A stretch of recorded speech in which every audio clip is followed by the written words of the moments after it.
2023 tax റിട്ടേണിനുള്ള തിരക്കിലാണല്ലേ. Work from home ചെയ്യുന്ന എല്ലാ സാലറീഡ് ആൻഡ് കമ്മീഷൻ എംപ്ലോയീസിനും ഹോം ഓഫീസ് എക്സ്പെൻസസ് ക്ലെയിം ചെയ്യാം. എന്തൊക്കെ എക്സ്പെൻസ് ആണ് ഇതിൽ ക്ലെയിം ചെയ്യാൻ കഴിയുകയെന്നാണോ? Canadian Revenue Agency reasonable portion എന്ന് വിളിക്കുന്ന എല്ലാ എക്സ്പെൻസസും ക്ലെയിമബിൾ ആണ്.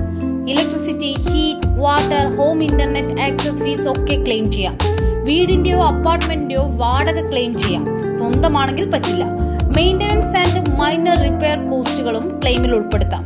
കമ്മീഷൻ എംപ്ലോയീസിന് home insurance, property taxes, lease of equipment such as a cellphone, computer, laptop, fax machine etcetera എന്നിവയൊക്കെ ക്ലെയിം ചെയ്യാം. പക്ഷെ furniture, wall decor, home internet connection fees ഒന്നും ക്ലെയിം ചെയ്യാൻ കഴിയില്ല. ഈ എക്സ്പെൻസസ് ഒക്കെ ക്ലെയിം ചെയ്യാൻ T777 എന്ന ഫോമാണ് യൂസ് ചെയ്യേണ്ടത്. കൂടുതൽ കനേഡിയൻ വിശേഷങ്ങൾ അറിയാൻ ഞങ്ങളുടെ പേജ് ഫോളോ ചെയ്യുക, ലൈക്ക് ചെയ്യുക. റീൽസ് ഇഷ്ടമായാൽ ഷെയർ ചെയ്യാനും മറക്കരുത്.